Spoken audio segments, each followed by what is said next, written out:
Estamos de vuelta en 8 Magazine. En realidad no hemos parado, porque en esta mesa hemos cambiado de invitados, hemos cambiado de temas, pero es verdad que no ha parado de estar viva, porque la tertulia de hoy ya ha arrancado cuando les estamos saludando. Vamos a recuperar los temas de hoy para que ustedes no se pierdan nada de lo que estábamos contando. En primer lugar, permítame saludar a mis tertulianas de esta noche. Ana Redondo, ¿qué tal? Buenas noches. Muy bien, Eneca. Es verdad que hemos empezado a debatir. Sí.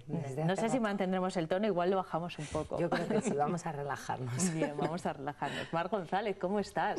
Muy bien, buenas noches, encantada de estar aquí otra vez. Hace algunas semanas que no te veíamos, nos gusta mucho que vuelvas, igual que a Miriam López Maqueda, que también ha estado unas semanas las obligaciones profesionales y personales, a lo mejor también de nuestras tertulianas. A veces nos dejan muchas semanas sin vernos, pero es un placer volver a esta mesa con vosotras.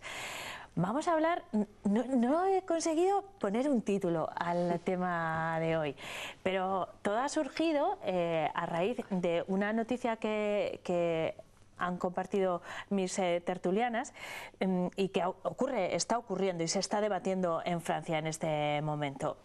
De hecho, se está legislando la forma en la que los centros escolares se va a denominar a los progenitores de los niños, para no ofender a los diferentes modelos de familia que hay. Es decir, ya no se va a decir papá y mamá, se va a decir progenitor 1 y progenitor 2, para evitar problemas con las familias del mismo sexo. No sé cómo piensan plantearse lo de las familias monoparentales, la verdad es un tema que está en debate, y esta noticia pues nos ha dado la idea de la tertulia de hoy. Queremos hablar de la terminología que utilizamos, de lo políticamente correcto y no de cuánto nos podemos ofender por según qué temas, pero también de la diversidad familiar que encontramos, no solo familiar, de la diversidad social que estamos viviendo, cómo se está transformando el modelo de familia.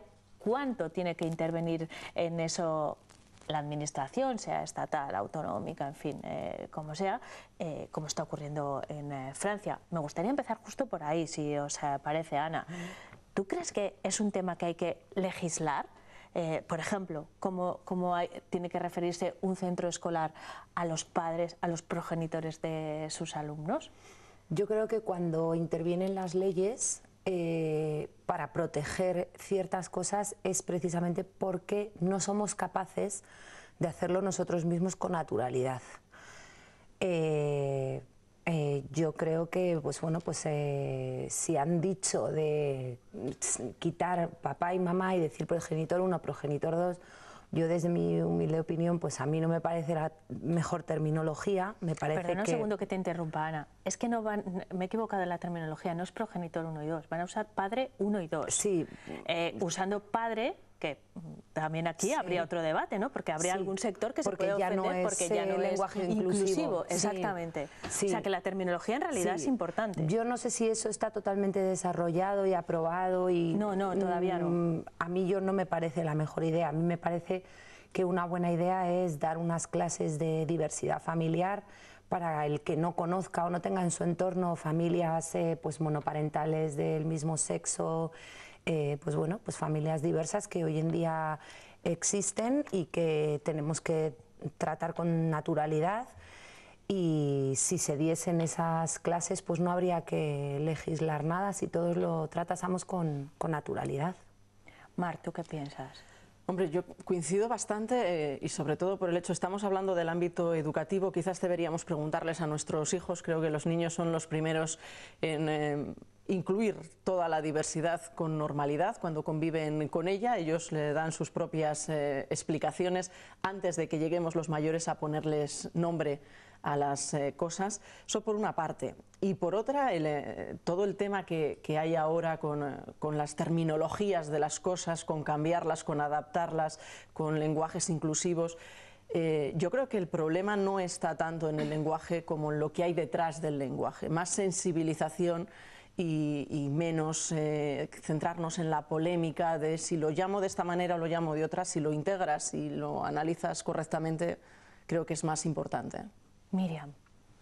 Pues sí, en la misma línea que mis compañeras. Yo creo que el lenguaje tiene que ser sencillo, es decir, tiene que ser comunicativo y congruente. Entonces yo no pondría quizás algo tan generalista como padre 1, padre 2, que va a dar muchos más problemas, sino que aumentaría las casillas. Es decir, tu familia está conformada por papá, mamá, mamá, mamá, papá, papá, y que el niño o la niña se sienta totalmente identificado por lo que hay en su casa, porque también hay hogares en los que igual no hay papá y mamá o dos papás, hay un abuelo y una mamá, o hay un hogar en el que no son los padres, no son los tíos los que cumplen esa función. Entonces, en función de con quién estás apegado y quién está cumpliendo las funciones de crianza y educación, pues así nombrarlo de manera natural. Quizás puede ser un nombre propio, ¿no? Tampoco hace falta que sea padre o madre. Entonces, bueno, aumentar casillas, ¿no? Que también hay mucha variedad. Desde luego.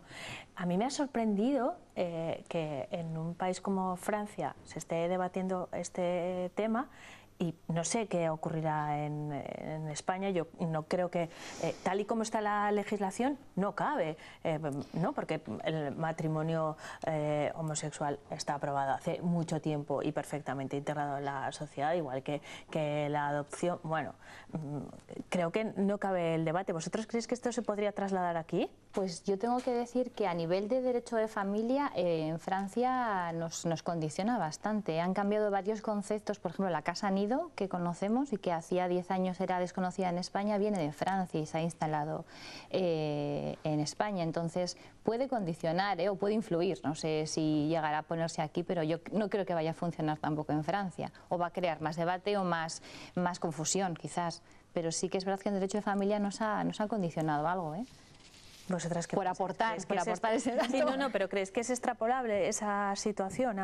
Porque ahora, al menos en la educación pública, no hay ningún condicionante de este tipo. Yo no conozco ningún caso que haya tenido un problema por cómo se denomina a los padres, independientemente del modelo de familia que sea, ¿no? Pero basta que suene allí para que venga aquí. O sea, eso es verdad. Es un debate que nos gusta mucho, este de la terminología, del lenguaje inclusivo, y estamos en un momento en el que cómo se digan las cosas parece más importante de lo que se dice, que el contenido de lo que se está diciendo. O sea que a mí no me extrañaría que este debate nos llegue en algún momento. Sí. ¿Pero creéis que va más allá del debate que igual tiene, no sé, más de casi 2 décadas, ¿no? El de lo políticamente correcto, cuando a finales de los 90 se hablaba de lo políticamente correcto y se politizó mucho ese término en el peor sentido de la politización, ¿no? Yo no sé si el tema familiar va también por ahí, porque además ahora estamos paralelamente en el momento de los ofendidos como consecuencia de las redes sociales. Seguramente un tema como este en Francia, como el de la denominación de los padres, tiene mucha más repercusión porque en redes sociales, en los grupos de WhatsApp, en Twitter en particular, el debate se hace muy grande, ¿no? No sé qué sensación tenéis, si se traslada ahí o no. Es que el tema de los ofendidos yo creo que antes no existía porque si hablaba mal de nosotros no nos enterábamos. Y ahora pues es que las noticias vuelan, enseguida te pueden mandar un pantallazo de WhatsApp de mira lo que me han dicho de ti. Entonces claro, pues claro que salen los ofendidos porque no estamos acostumbrados a enterarnos que hablan de nosotros mal, ¿no? Igual antes nos hacíamos los tontos. Yo me siento, vamos, soy bastante empática con los ofendidos. Siempre que hay un ofendido pienso, pues algo habrá, ¿no? Sí que hay cosas que son un poco exageradas, pero no está mal que haya ofendidos.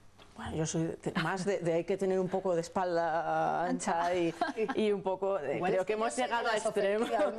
Hemos llegado a extremos en el que nos ofende prácticamente todo y digamos lo que digamos, seguro que por lo que estamos diciendo ahora alguien en algún lugar se ha ofendido. No hay teléfono de aludir.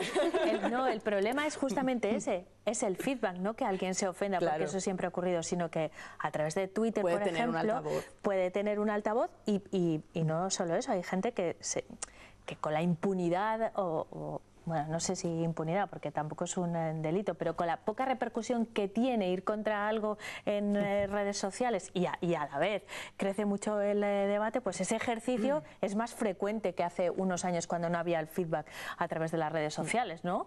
Sí, pero en cuestiones como cambiar una terminología o que algo se llame de una manera o de otra, podemos optar por legislar y veremos y abrimos el debate y si nos parece bien o mal, o se puede optar por la sensibilización. Yo creo que hay un colectivo que esto lo ha hecho maravillosamente bien, ha tardado años, como es el colectivo de la discapacidad. Ha conseguido que haya términos que que ya no se utilizan y que si alguien los utiliza nos suenan mal a todos, pero no hace tantos años que se utilizaban. O sea, y creo que han hecho un trabajo encomiable de sensibilización, comenzando por los periodistas, incluyéndonos a los periodistas, y que han conseguido cambiar denominaciones y con ellas cambiar el punto de vista. Y el concepto. El concepto no solo es no me llames de esta manera, sino no me llames de esta manera porque esto significa esto. Entonces, yo soy más puedes partidaria probar a de todo utilizar esto. estas otras fórmulas, por cierto, Exacto, porque claro. es mejor proponerlo. Sí, te dan Claro. opciones. Entonces, creo que con otras cuestiones llegaríamos mejor a mejor término de esa manera que no diciendo no, ahora por ley esto se llama Sí, yo también como lo sea. pienso. Me da igual padre 1, padre 2 que inventarnos un término que sea equitativo. Es que además no existe, claro. El bienestar para todo el mundo no existe, pero a mí sí que me parece que en los coles es importante que se viva de manera natural la diversidad familiar, porque es que está aquí ya. Entonces, si los niños y las niñas crecen viendo que existe, pues cuando ellos lleguen a sus cargos de trabajo, ¿no?, y están al frente de un montón de instituciones y de entidades, pues lo van a asumir con normalidad y lo van a vivir como algo natural. Entonces, a mí me parece que empezar por los coles es importante y preguntarles a ellos, ¿no?, y hacerlo más sencillo, porque al final nos estamos volviendo un poco anticomunicativos, ¿no?, con tanto quizás políticamente correcto todo. Entonces, pues hay que nombrar lo que es y ya está, y sí que es verdad que de manera inclusiva. Hay que nombrar lo que es y ya está, pero si se ofenden, segunda parte. Pero a mí, por ejemplo, con el tema de discapacidad me cambió muchísimo la vida hace un montón de años en un congreso que personas con discapacidad, porque antes se decía, eres discapacitado, ¿no? Y me decían, no, yo no soy discapacitado, yo soy persona con discapacidad.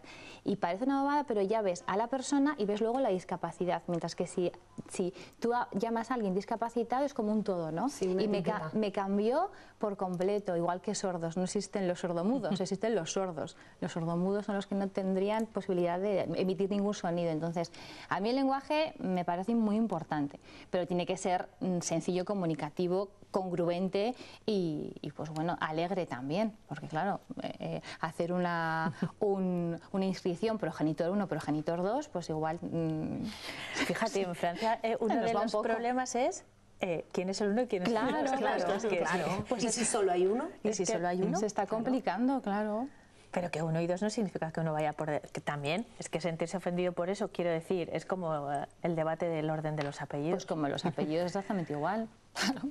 No sé, que cada uno decidirá, ¿no? Al final la responsabilidad de la legislación es esa, permitir que todas las opciones tengan su sitio.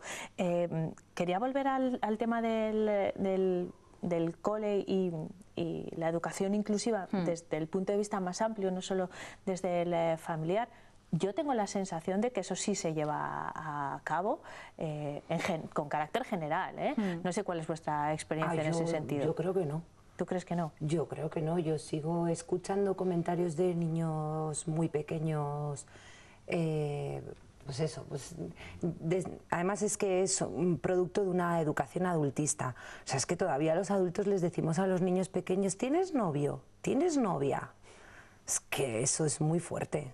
No sabemos las consecuencias que eso tiene, decirle a un niño de 4 años que acaba de empezar el cole que si tiene novio, como no sé qué es lo qué respuesta queremos buscar de ahí, ¿sabes? Como haciéndole mayor y además y si en un futuro no es novio lo que quiere, sino novia. Entonces, pues ya estamos creándoles unos estereotipos que luego pues les van a cerrar puertas en el caso de que no quieran elegir esa sexualidad y quieran elegir otra. Hay un libro que, mira, si me hubiese dado tiempo lo hubiese traído, que se llama El Familiario, no sé si lo habéis escuchado. Bueno, pues es muy visual, lo digo por si nos ve alguna mamá, algún papá que quiera explicárselo a sus hijos o que, pues, porque sí, porque hayan preguntado algo o porque no hayan preguntado nada. y viene, pues bueno, pues puedes ir pasando las tarjetitas, ¿no? Y entonces pues una misma familia se puede componer pues de lo que ha dicho Miriam, un abuelo, una mamá, un niño y una niña. Luego se pasa y son 2 niños, un abuelo y una mamá. Una mamá, entonces haces como muchas combinaciones de familia, es muy interactivo y para que vean los niños y las niñas que es normal. Pero tú lo estás contando desde el punto de vista más social-cultural. Sí. Pero desde el modelo educativo no es nada restrictivo en ese sentido, ¿no? El modelo público... De hecho, no se celebra ni el Día del Padre y de la Madre, que yo no estoy de acuerdo, porque tampoco. Al final siempre hay en la familia siempre hay una referencia masculina o femenina, que si no se tiene padre o madre, pues se le da a la abuela o al abuelo o a la tía Juani, que es la referencia femenina. Entonces yo creo que desde los coles sí que se hace todo lo posible por incluir y hablar en ese sentido. Yo es que creo que hay inclusión desde el momento en el que la diversidad es algo que existe, que está ahí y que los niños lo viven creo que con mayor normalidad que los adultos. Sí. La inclusión existe. Lo que pasa es que los adultos estamos en un momento en el que tenemos que vender que somos inclusivos y que hacemos cosas inclusivas. ¿Y qué se nos ocurre? Pues dejar celebraciones a un lado, el cambiar el nombre a esto otro. O sea, creo que al final son signos de cosas cuando a lo que hay que ir es a la esencia. Claro. Y a que esa normalidad con la que los niños viven, que su compañero de clase tiene estas circunstancias y les parece tan normal, no vengamos los adultos del entorno a complicarles la vida. Sí. Yo creo que los colegios son inclusivos y que el hecho de celebrar el Día del Padre o de la Madre no implica que no se sea inclusivo en ningún caso. Hay 1000 maneras de celebrar y de acondicionar todas esas celebraciones para los distintos modelos, porque cada clase ahora mismo es diferente. O sea, pensemos en cada profesor con sus 25 alumnos, cada uno, igual que lo que hacías con la familia, cada profesor puede tejer un aulario diferente. Y es que al final los discriminados van a ser los que tengan papá y mamá, porque al final va a ocurrir eso, ¿no? Es decir, no sé, es un poco locura, sí. Y volviendo al lenguaje, yo es algo en lo que he reflexionado porque trabajo con el lenguaje. Claro. Al final la lengua está viva, ¿no? Y se va adaptando al momento en el que se está utilizando. Por eso os preguntaba al principio lo de la necesidad o no de legislar. Igual se adquiere de manera natural, utilizándola sin más, ¿no? Moviendo el lenguaje y que bueno, pues predominará la palabra más utilizada y que resulte más gráfica, que explique mejor una situación y punto, ¿no? Claro. Igual que han incluido en el diccionario la palabra youtuber o la palabra, bueno, debe de haber unas cuantas palabras así, spanglish, que no me acuerdo. Es porque las hemos empezado a utilizar, a alguien se le ocurrió un buen día que era importante utilizarlo, se ha ido popularizando y al final la Real Academia acaba incluyéndolo en el diccionario. Pues al igual que ahora mismo el genérico del plural es masculino, ¿no? O sea, dicen que incluye al masculino y al femenino, y existe una serie de personas, no solo en español, sino en muchos más idiomas, que han decidido empezar a utilizar el femenino y el masculino por una cuestión de no discriminar. Si somos muchos los que creemos que eso es importante, pues igual algún día la Real Academia acaba incluyéndolo en el diccionario. Yo creo que hay que seguir utilizándolo porque a muchos nos parece importante y por algo es. Yo es que me quedo con el contenido. Si lo que me vas a decir es inclusivo y lo que me vas a decir son más derechos para los colectivos de los que estemos hablando y me importa que me lo digas correctamente, voy con la RAE por delante, pero hasta ahí, con la RAE ya incluirá en su momento.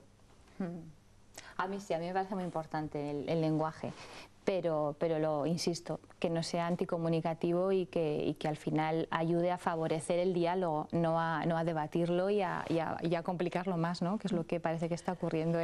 Mientras hablamos qué palabra utilizamos, no estamos hablando del contenido que va detrás de esa palabra o del fondo que hay detrás de ese problema. O sea, a mí lo que me parece es que a veces nos perdemos en ese debate. Y también mientras criticamos que cierta persona no está utilizando el lenguaje bien, también nos estamos perdiendo el contenido. Porque yo, por ejemplo, también pienso que economizar el lenguaje es importante, ¿no? No vas a hacer en una frase, es difícil decir nosotras, nosotros, ellas, ellos, pero pues bueno, pues que acepten que el femenino también puede ser plural. O sea, a mí lo que me llama muchísimo la atención es que en una clase en la que hay un hombre y 20 mujeres se hable en masculino. Si somos mayoría mujeres, ¿por qué no se puede hablar en femenino? No debería de ofender a nadie y debería de estar aceptado. Bueno, poco a poco. Es que es cuestión de evolucionar. Eso, por ejemplo, a mí me parece un extremo, porque mitad y mitad, pues bueno, pues vale, puedo aceptarlo, pero cuando hay 20 mujeres y un hombre que se tenga que decir nosotros, yo no me gusta. ¿No te identificas? Claro. No me identifico. Bueno, aquí somos nosotras, por las circunstancias. Efectivamente, aquí no hay problema. No sabemos exactamente al otro lado quién está, pero bueno, de momento aquí somos nosotras. Os espero la semana que viene, el próximo jueves. No sé si a las 3 o haremos otra combinación, pero bueno, ha sido un placer, como siempre, compartir esta charla con vosotras. Y el próximo jueves repetimos. Ahora vamos a ocuparnos de la previsión meteorológica. Parece que el fin de semana mejora, pero tenemos bastantes más datos con nuestro experto Daniel Ángulo. Aquí lo tienen.